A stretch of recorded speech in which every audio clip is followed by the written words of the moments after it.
एक जंगल में हाथियों का एक झुंड रहता था। झुंड के सरदार को गजराज कहते थे। वह विशालकाय, लंबी सूंड और लंबे मोटे दांतों वाला था। खंभे के जैसे उसके मोटे मोटे पैर थे। जब कभी वह चिंघाड़ता था तो सारा वन गूंज उठता था। गजराज अपने झुंड के सभी हाथियों से बहुत प्यार करता था। वह खुद मुसीबत मोल ले लेता था, लेकिन झुंड के किसी भी हाथी को कष्ट में नहीं पड़ने देता था। गजराज के लिए सभी हाथियों के मन में बहुत सम्मान था। उसी जंगल में खरगोशों की एक बस्ती भी थी। उस बस्ती में बहुत सारे खरगोश रहते थे। सभी हाथी खरगोशों की बस्ती से होकर झील में पानी पीने के लिए जाया करते थे। हाथी जब कभी खरगोशों की बस्ती से निकलते थे तो छोटे छोटे खरगोश उनके पैरों के नीचे आ जाते थे। कुछ खरगोश मर जाते थे और कुछ खरगोश घायल हो जाते थे।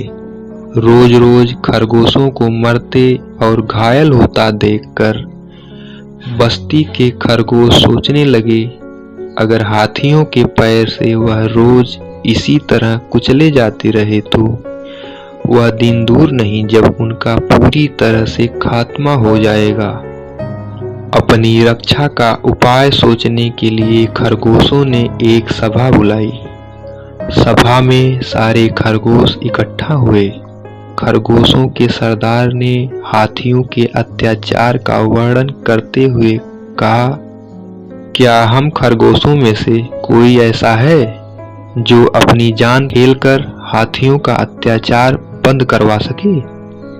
सरदार की बात सुनकर एक खरगोश बोला, सरदार, अगर मुझे खरगोशों का दूत बनाकर गजराज के पास भेजा जाए तो मैं हाथियों के अत्याचार को बंद करा सकता हूँ।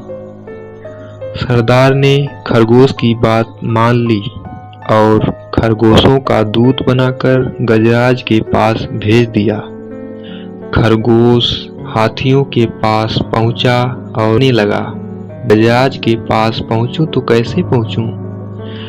खरगोश सोचता है, अगर वह हाथियों के बीच घुसता है तो हो सकता है कि हाथी उसे पैरों से कुचल दे।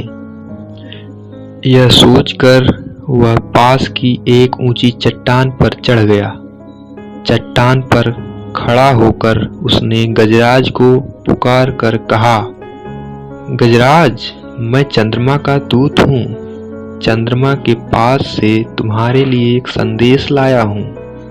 चंद्रमा का नाम सुनकर गजराज खरगोश की ओर आकर्षित हुआ। उसने खरगोश की ओर देखते हुए कहा, क्या कहा तुमने? तुम चंद्रमा के दूत हो और मेरे लिए संदेशा लाए हो? खरगोश बोला, हाँ गजराज, मैं चंद्रमा का दूत हूँ। चंद्रमा ने तुम्हारे लिए संदेश भेजा है। सुनो, तुमने चंद्रमा के झील का पानी गंदा कर दिया है। तुम्हारे झुंड के हाथी खरगोशों को पैरों से कुचल कुचल कर मार डालते हैं। चंद्रमा खरगोशों को बहुत प्यार करते हैं, उन्हें अपनी गोद में रखते हैं। चंद्रमा तुमसे बहुत नाराज है। तुम सावधान हो जाओ, नहीं तो चंद्रमा तुम्हारे सारे साथियों को मार डालेंगे। खरगोश की बात सुनकर गजराज भयभीत हो गया। उसने खरगोश को सचमुच चंद्रमा का दूत और उसकी बात को चंद्रमा का संदेश समझ लिया। गजराज ने डर कर कहा, ये तो बहुत बुरा संदेश है। तुम मुझे तुरंत चंद्रमा के पास ले चलो। मैं उसे अपने अपराधों के लिए क्षमा मांगना चाहता हूँ। खरगोश गजराज को चंद्रमा के पास ले जाने के लिए तैयार हो गया। खरगोश ने कहा, मैं तुम्हें चंद्रमा के पास लेकर जा सकता हूँ, लेकिन एक शर्त है। शर्त यह है कि तुम अकेले ही चलो। गजराज खरगोश की बात मान लेता है। पूर्णिमा की रात थी।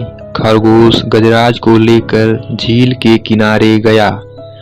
उसने गजराज से झील के पानी की ओर संकेत करते हुए कहा, लीजिए गजराज, चंद्रमा से भेंट कीजिए। गजराज ने चंद्रमा की परछाई को चंद्रमा मान लिया।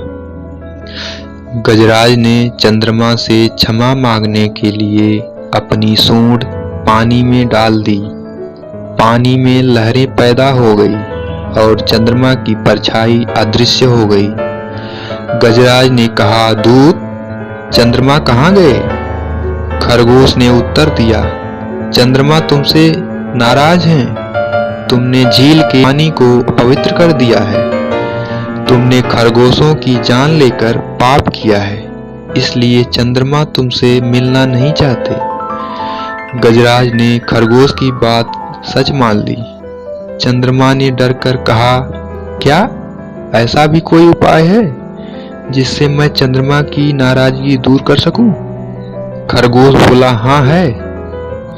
तुम्हें प्रायश्चित करना होगा। तुम कल सुबह ही अपने झुंड को लेकर यहाँ से दूर चले जाओ। ऐसा करने से चंद्रमा तुमसे बहुत खुश हो जाएंगे। गजराज प्रायश्चित करने के लिए तैयार हो जाता है। वह अगले दिन ही हाथियों के झुंड सहित जंगल से चला जाता है। इस तरह खरगोश अपनी चालाकी से गजराज को धोखे में डाल देता है और अपनी बुद्धिमानी से साथी खरगोशों को मरने से बचा लेता है। तो बच्चों, हमें इस कहानी से ये शिक्षा मिलती है कि बुद्धि से बड़ी समस्या का हल निकाला जा सकता है।